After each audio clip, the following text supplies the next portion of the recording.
The doghouse, once a sun-drenched repository of gnawed playthings and forgotten bones, had become a sanctuary of grief. For 2 days, Honey hadn't stirred, even the aroma of her beloved chicken treats failing to entice her. A symphony of tail thumps used to greet even the mention of them, but now only a mournful, stifled sound emerged from the wooden confines. Lily, her blonde pigtails dancing, approached cautiously. "Honey, Mommy made your special eggs. Please come eat, Honey." She offered the bowl, steam curling lazily from the golden heap. Silence. Only the whisper of disturbed straw answered. A tremor shook Lily's lip. John knelt, a comforting hand on her small shoulder. "Let me try, sweetie." He accepted the bowl, his tone gentle. "Hey girl. It's all right, Honey. We're here." He presented the offering, but Honey remained a shadowed form within. With a sigh, he placed the bowl just inside. "We'll leave it. Come when you're ready." Sunset painted the yard in fiery hues. Still, Honey remained unmoved. Maria retrieved Honey's most cherished object, a threadbare squeaky hedgehog, nearly bald from years of devotion. It was the closest thing she owned to a memento of early motherhood. Before the unthinkable. Maria pushed the thought away. "Honey, look. Remember hedgehog?" She squeezed it, producing a weak squeak. Usually, Honey would have exploded from the porch in a joyful frenzy. Now only a soft whimper responded. Maria crawled inside, the cramped space heavy with the scent of dog fur and deep sorrow. She found Honey curled tight, nose tucked beneath her tail, a tremor vibrating through her. Beside her, amidst the straw, lay a small, worn lion, one of her puppy's toys. It was damp, darkened by tears. Honey raised her head a fraction, her once bright eyes now clouded with pain. She nudged the lion closer, a low rumble emanating from her chest. Maria enveloped Honey in her arms, burying her face in the soft fur. "Oh, Honey," she murmured. "I know. It hurts." A chill descended, shadows lengthening. John and Lily brought blankets and settled by the doghouse, a silent, unwavering presence. They couldn't erase her anguish, but they could offer their love, a constant, unspoken reassurance. As darkness deepened, a soft, heartbreaking sound filled the air. Not a bark, not a whine, but a profound, guttural sob that resonated with unbearable grief. Honey clutched the lion tighter, the miniature plush toy a meager comfort for the missing warmth, the vanished life she desperately craved. The hollow doghouse echoed with her lament, a mournful monument to a love irrevocably lost. A stormy night. The first crack of thunder was a distant growl, barely audible above the late evening cicadas. Honey didn't react, her golden head resting on her paws, eyes fixed on the darkening sky. She hadn't eaten since they were taken. Her human, Emily, kept bringing her food, coaxing and pleading, but Honey just turned her head away. The world tasted like ash. Then came the lightning. A jagged white scar ripped across the sky, illuminating the yard in an eerie, fleeting brilliance. Honey flinched, her ears twitching. The rumble that followed was closer now, a deep vibration that shook the ground beneath her doghouse. It echoed the hollowness inside her, the endless, aching absence. Rain began to fall, fat, heavy drops splattering on the roof of her little house. Soon it was a deluge, a furious drumming that drowned out all other sounds. Another lightning strike, closer this time. The flash revealed the fear in Honey's eyes, wide and luminous in the sudden light. They reflected the storm raging outside, a mirror to the tempest within her own heart. She whimpered, a low, guttural sound that was lost in the roar of the storm. Each thunderclap sent tremors through her body. She tried to bury herself deeper into the straw bedding, seeking a comfort that wasn't there. The scent of her pups, faint as it was, had faded weeks ago. Now, only the musty smell of damp straw remained. The wind howled, rattling the doghouse and driving rain under the eaves. Honey huddled in the corner, trembling. She remembered a night like this, not long before everything changed. She had felt them then, tiny movements against her belly, a promise of warmth and life. The memory was a sharp knife twisting in her gut. Another crash, deafening this time. The house seemed to vibrate, the flimsy structure offering little protection against the fury of the storm. Honey closed her eyes, pressing her nose into the straw. She was alone, utterly and completely alone, with nothing but the storm and the memory of what she had lost. She whimpered again, a keening sound of pure, unadulterated grief. The storm raged on, oblivious to the small, broken creature huddled within its grasp. Tiny survivor. The world outside was a bruised watercolor of gray and green. Rainwater dripped from the eaves of the house, each drop a mournful echo of the storm that had finally exhausted itself. Honey hesitated at the entrance of her doghouse, the wood still damp against her fur. The scent of wet earth and decaying leaves hung heavy in the air, a stark contrast to the sweet, milky smell she desperately longed for. She crept out, her tail tucked low, each step tentative. The garden, usually a playground of sunlight and buzzing insects, was now a landscape of fallen branches and flattened flowers. She sniffed the air, a low whine rumbling in her chest. Something was different. Beyond the familiar scents of mud and petunias, a faint, musky odor prickled her nostrils. It wasn't the scent of fox nor badger. It was wilder, sharper, tinged with fear. Driven by a curiosity that momentarily eclipsed her grief, Honey followed the unfamiliar scent towards the edge of the woods. Brambles clawed at her fur as she pushed her way through the undergrowth. And then she saw it. Huddled beneath a sprawling bush, almost hidden by the tangled roots, was a small, shivering ball of fur. As Honey drew closer, she recognized the distinctive rosette pattern. Leopard cub. It was tiny, no bigger than a house cat, its fur matted and plastered to its thin frame. One of its back legs was bent at an unnatural angle. Its breathing was shallow, ragged. The cub's large, golden eyes, wide with terror, met Honey's. A low, guttural growl, more whimper than threat, escaped its throat. Honey froze, her instincts warring within her. This was a creature of the wild, a predator by nature. Yet, the sight of its vulnerability, its obvious pain, stirred something deep within her, a primal urge she thought she had lost forever. Slowly, cautiously, she lowered her head and offered a soft, reassuring whine. The cub flinched, drawing back further into the bush. Honey remained still, a statue of golden fur and unwavering patience. After a long, tense moment, the cub's growl subsided, replaced by a soft, pained whimper. Honey took another step, then another, until she was close enough to touch the shivering creature. She lowered her nose and gently nudged the cub's head. The cub trembled but didn't pull away. Its fur was cold and damp.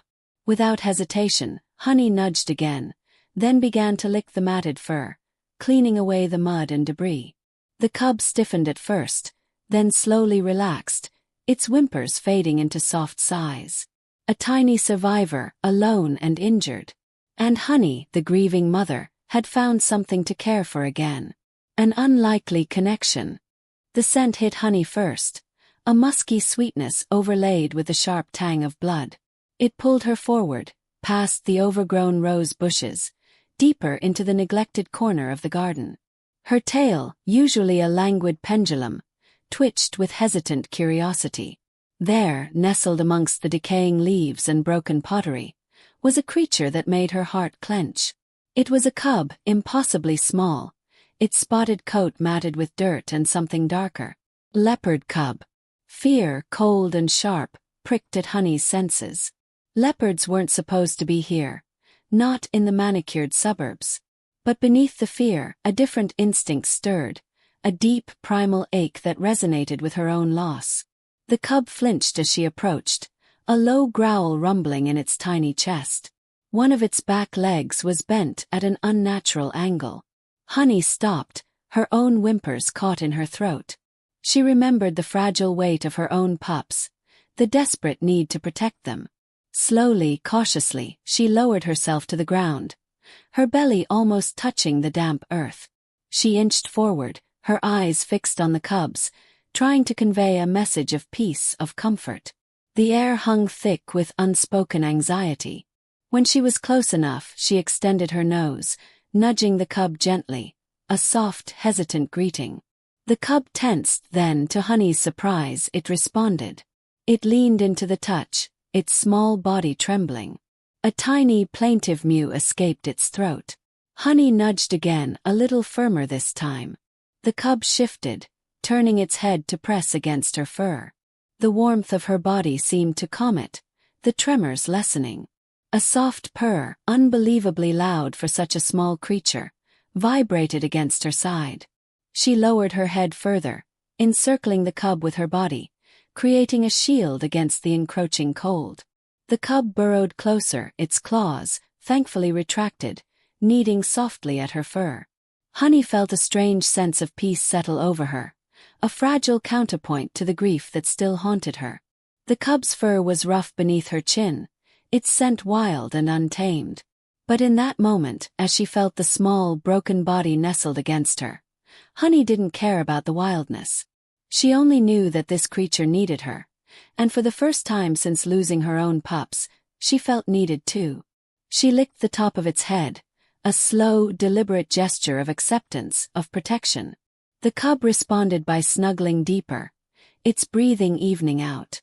As the first rays of dawn painted the sky, Honey closed her eyes, the weight of the cub a small warm anchor in the storm of her grief. Whispers in the village. Whispers rode on the morning breeze, snaking through the thatch roofs and across the dusty village square. They started as low murmurs near the well, growing louder as women bartered for vegetables, their eyes darting towards the edge of the forest where Honey's small house stood. A leopard cub. Right here, in our village. Old man Tafari wheezed, leaning heavily on his carved walking stick. His voice, though raspy, carried weight. Honey must be mad. That beast will grow, and then what? Our children, our goats. He shook his head, his face etched with worry. A younger woman, Aisha, scoffed. Mad. Honey has suffered enough. Losing her pups like that. Maybe this is her way of healing. Besides, she lowered her voice, no one has actually seen this leopard. Just heard tales. But the tales were spreading like wildfire. Children drew pictures of spotted creatures in the dirt with sticks, their games punctuated by mock roars.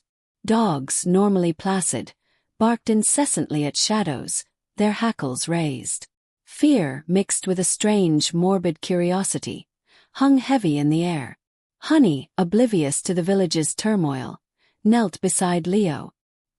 He was still thin, his ribs showing slightly beneath his spotted coat, but his eyes were brighter.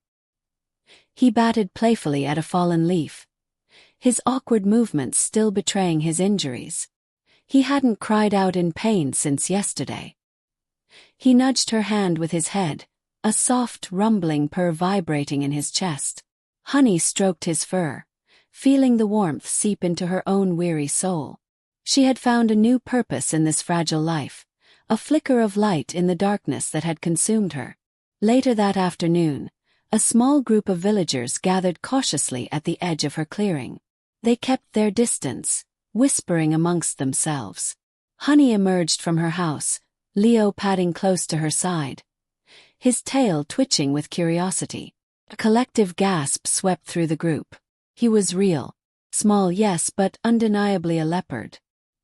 His amber eyes scanned the faces, taking in the sea of unfamiliar expressions. He tensed, pressing closer to Honey's leg. A young boy, barely old enough to walk, broke free from his mother's grasp and toddled towards them, his face alight with innocent wonder. "Kitty!" he squealed, reaching out a chubby hand. The mother shrieked, snatching him back, her eyes wide with terror. "Get away from that thing. It's a killer." Honey's ears flattened. She gently pushed Leo behind her, her hackles rising. The leopard cub whimpered softly, burying his face in her fur. Dr. Emily's visit.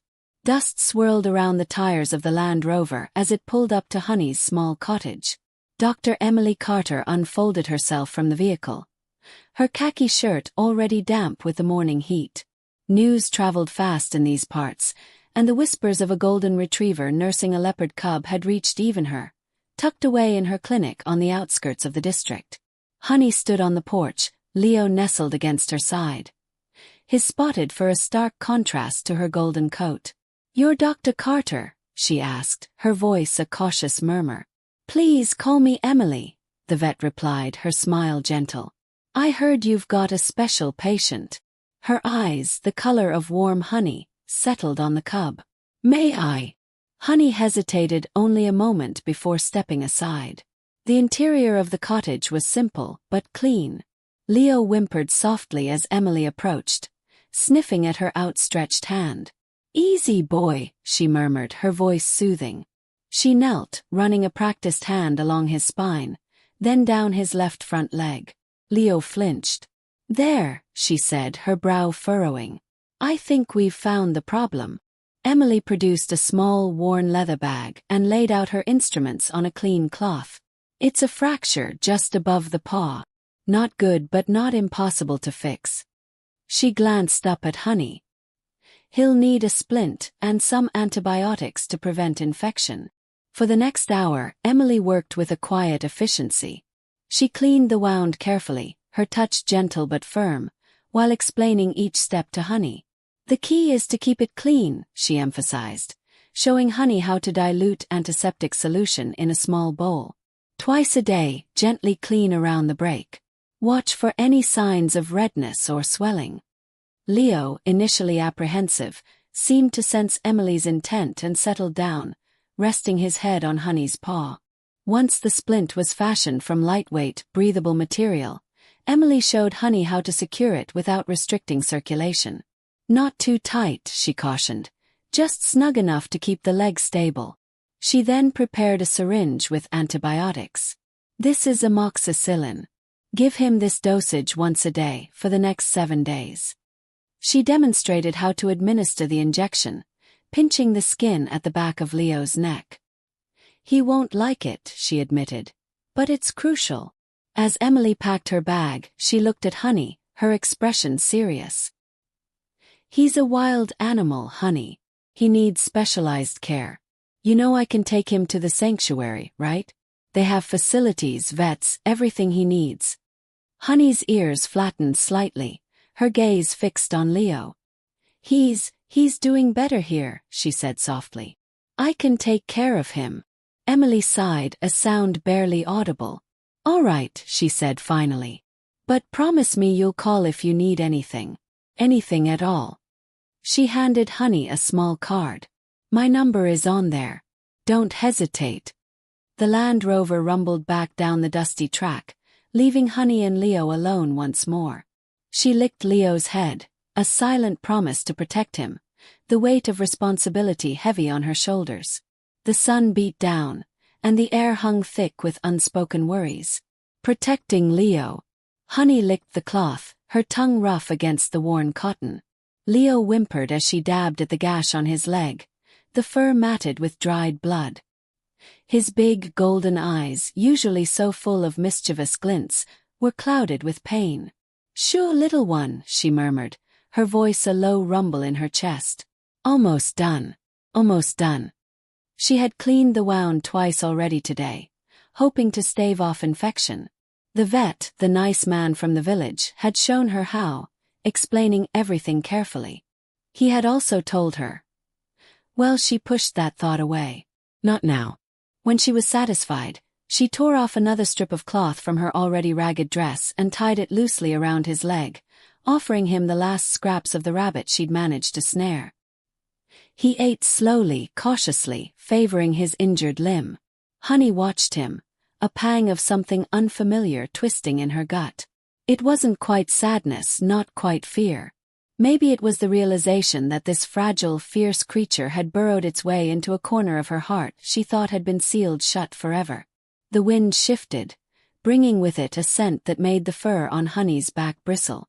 Musky, sharp, the unmistakable odor of wild dog. She lifted her head, sniffing the air. They were close. Too close. They could smell Leo, smell his weakness. She nudged him gently with her nose, pushing him further into the dense undergrowth. "Stay," she growled, a low warning rumble. He looked up at her, confusion in his eyes, then obeyed, sinking into the shadows. Honey stepped out into the small clearing, planting her feet firmly. The dogs emerged from the trees, a pack of 5, lean and hungry. Their eyes gleamed with predatory hunger. They circled, snarling, testing her. Honey bared her teeth, a deep, guttural bark ripping from her throat. It was a sound she hadn't made in months, a sound of pure, unadulterated fury. She lunged at the lead dog, a scrawny, scarred brute with a mangy coat. He yelped, surprised by her ferocity, and jumped back. She didn't let up. She snapped and snarled, a whirlwind of teeth and fury. She feinted left, then right, keeping them off balance. She was outnumbered, outmatched, but she had something they didn't: a fierce, burning protectiveness. One of the younger dogs, emboldened by the pack's numbers, tried to flank her, attempting to get behind her and to the thicket where Leo was hiding. Honey spun, knocking him off his feet with a powerful blow from her shoulder. He whimpered and retreated. The lead dog, assessing the situation, seemed to reconsider. Honey was a formidable opponent, and the prize, a crippled leopard cub, might not be worth the risk. With a final, frustrated snarl, he turned and trotted away, the rest of the pack following close behind. Honey stood her ground, watching them disappear into the trees, her body trembling with adrenaline. Only when they were gone did she allow herself to relax, her legs almost giving way beneath her. She turned back to the thicket, her tail wagging weakly. "Leo," she called softly. He emerged cautiously, his eyes wide. He limped towards her and pressed his small body against her leg. She nuzzled him, burying her face in his soft fur. He was safe. For now. Healing and friendship. The weeks drifted by, measured by the incremental healing in Leo's leg. Where the injured limb had once threatened to collapse beneath him, it now held, faltering less each day. Honey remained his quiet guardian, ever present. Her fear of his touch had dissolved. Sometimes a gentle nudge of her snout against him sent a low, comforting resonance through her. One dawn, Leo tested his weight, then ventured a second step. A wobble but no fall. He met Honey's emerald gaze, hope and trepidation warring within those bright orbs. A soft whine, a canine encouragement, rippled from her throat. Another step, then another, until he traversed the sun-kissed patch of earth with a shaky gait. Something stirred within Honey, a nascent spark in the long-dormant embers of her spirit. Head lowered in invitation, she prompted him to engage. A moment's hesitation, then a burst of youthful exuberance as he pounced, a playful swat at her nose. A startled retreat, a guttural rumble initially threatening a reprimand. But the growl softened into a gentle woof as Leo, undeterred, playfully mouthed her ear. Clumsy, awkward, yet undeniably joyous. Surrendering, she soon joined him in a tumble across the green space, an unlikely pair. A sleek, dappled cub and a sorrow-laden golden retriever. Leo would give chase to her tail, a blur of spots against the green, and Honey would artfully sidestep, mindful of his vulnerability. Their mock battles filled the afternoon air with happy yips and low growls. A tender nip from him met with a careful push from her paw, claws retracted. The subsequent days blossomed with this revitalized play. The deep fissure of Honey's grief remained, a persistent ache, yet it was now softened by nascent joy. Each playful tackle, each clumsy pursuit, seemed to ease the constant throb in her chest.